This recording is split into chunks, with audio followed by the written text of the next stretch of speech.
ในระหว่างวันที่9หาวันที่10เดือนกรกฎาคมปี2024ทั้งโลกโซเชียลลาวโดยเฉพาะใน Facebook หลายเพจข่าวของลาวรวมทั้ง Facebook ส่วนตัวของประชาชนลาวบางส่วนไล่พร้อมเพียงกันโพสต์ในลักษณะคล้ายคือกันประมาณว่า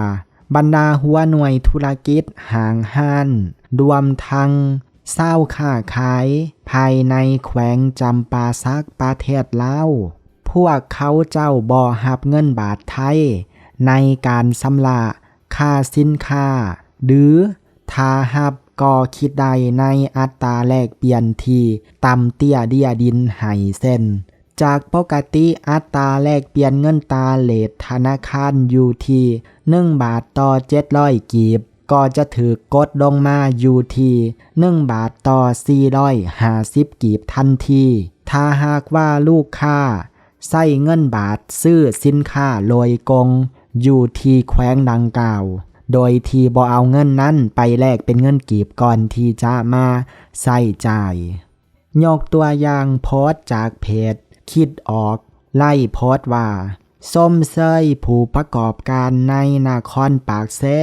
ร่วมมือร่วมใจบ่รับเงินตราต่างประเทศอยู่เมืองลาวให้เน้นใช้เงินกีบซึ่งนครปากเซแมนตั้งอยู่ที่แขวงจำปาสักต่อมาเพจลาน้อยห้องแฮมต้นดูทองไล่ออกมาโพสต์เตือนว่าโอ้ยพี่น้องไทยสวรรค์สีมาปากเซอย่าถือเงินบาทมาเด้อ100 บาทต่อ50,000กีบแลกะบอกว่าบ่เอาเงินบาทว่าซั่นแฟนซิปซึ่งเฟนซิปแม่นเป็นห้างสรรพสินค้าแห่งหนึ่งในนครปากเซทางด้านผู้ใช้ Facebook สื่อซักคมซักโพสต์ว่าปตท.ปากเซจำปาสักไผมักถือเงินบาทไปจ่ายเลท100 บาทเท่ากับ25,000 กีบมักใจเจ้าของปั๊ม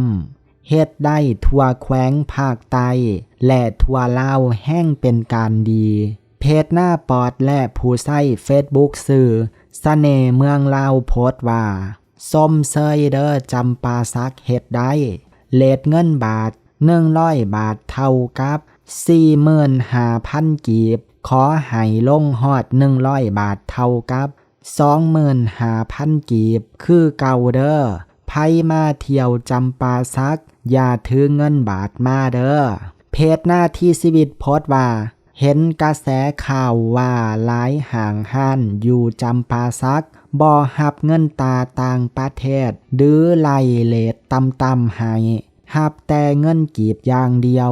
แม่นเรื่องจริงบ่ถ้าเฮ็ดได้แบบนั้นแท้ๆก็ขอชมเชยเด้อ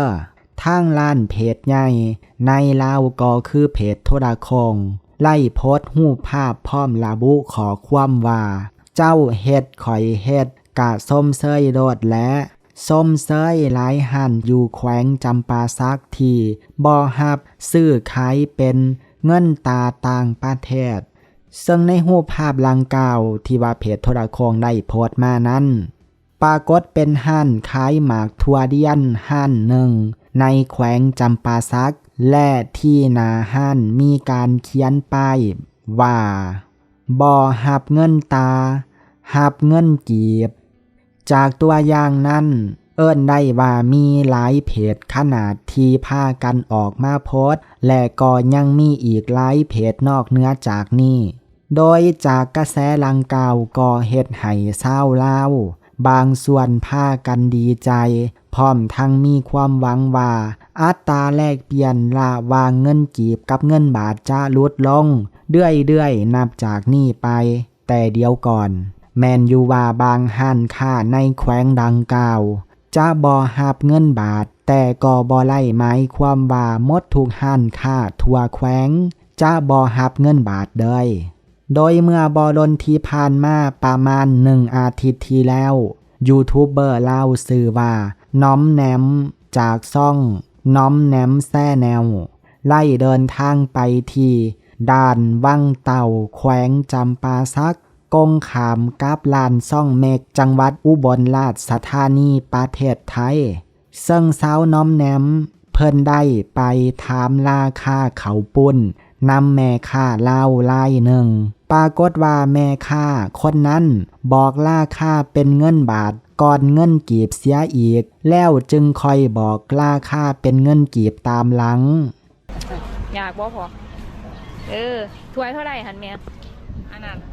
เงินบาทว่าเงินบาท40 บาทบ่ถ้วยละเท่านี้แหละเพราะว่าใดเป็นเงินบาท และอีกคลิปวิดีโอเมื่อประมาณ2 วันที่แล้วยูทูบเบอร์ลาวสื่อน้องหน้าจากซ่องน้องหน้าพาทัวร์ก็ไล่ทำการเอาเงินบาทจำนวน500 บาทไปซื้อน้ำมันเสื้อไฟตุกกับพ่อค้าอยู่ที่ตลาดในแขวงจำปาสักปรากฏว่าพ่อค้าก็หับเอาแบบบ่มีการปฏิเสธหยังแถมยังคิดไล่อัตราแลกเปลี่ยนสูงให้อยู่ที่1 บาทต่อ720กีบเอิ้นได้ว่าสูงกว่าเรทของบางธนาคารเสียอีกหลังนั้นเงิน500 บาทของน้องหน้าก็จะไล่360,000 กีบจากเรื่องเล่าของทั้ง2คลิปเห็นได้ชัดเจนว่าแม่ค้าพ่อค้าเล่าในแขวงนั้นก็ยังมีคนที่หับเงินบาทอยู่ส่วนทางกับกระแสข่าวดื้อบ่หับเงินบาทที่กำลังเกิดขึ้นในปัจจุบันอย่างสิ้นเชิงยังบ่หมดเพียงเท่านั้นจากกระแสข่าวดื้อลังกล่าวทางล้านผู้ใช้เฟซบุ๊กสาวลาวท่านหนึ่งไล่โพสต์ว่ามันเป็นไปบ่ไล่หลอกที่จะให้เงิน100 บาทต่อ 45,000 กีบในขณะที่ธนาคารขาดเงินตามหาศาลถ้าตั้งราคาในเรทแบบนี้ไผสิปล่อยเงินตาออกและสิมีเงินตาใช้ไปซื้อสินค้ามาใช้ในขณะที่ประเทศตัวเองต้องเพิ่งสินค้าภายนอกเศร้าปันเศร้าตัวกันโดยต่อกับโพสต์ดังกล่าวก็มีชาวเน็ตจำนวนบ่หน่อยคิดเหมือนกันซึ่งชาวเน็ตลาวทานนี่เพิ่นได้คอมเมนต์ว่ามีแต่คนปัญญาอ่อนเนาะปั่นกันเองต่อมาแม่นพากันอยากไล่ยอดไลค์ยอดแซ่ซื่อๆนี่ล่ะเฮ็ดบ่ไล่ดอกคอมเมนต์ต่อมาบ่หับเงินบาทจักมองก่อนทำท่าเว้าซื่อๆต่อมาเฮ็ดบ่ไล่หลอกส่วนใดค่าเช่าห้านเขาไล่เป็นเงินบาทห้านข่อยเช่าเขาก็ยังไล่เป็นเงินบาทต่อไปเขาเฮ็ดอยากไล่ยอดไลค์ยอดแซ่ซื่อๆคอมเมนต์ต่อไปตัวกันไปตัวกันมาหันดะบ่มีหยังดีขึ้นเลยต่อไปเฮ็ดคือสร้างกระแสการันตีได้5 มื้อสิไปต่อหรือพอซ้ำนี่คอมเมนต์ของคนดาวทานสุดท้ายในคลิปนี้ได้กล่าวว่าปั่นเอายอดนะเงิดน้ำผูปั่นอันนั้นก็เป็นเรื่องราวทั้งหมดในคลิปนี้ทุกท่านคิดเห็นแนวใดคอมเมนต์บอกกันได้ขอขอบใจหมดทุกท่านที่เข้ามาเบิ่งแล้วเฮามาเจอกันใหม่ในคลิปหน้า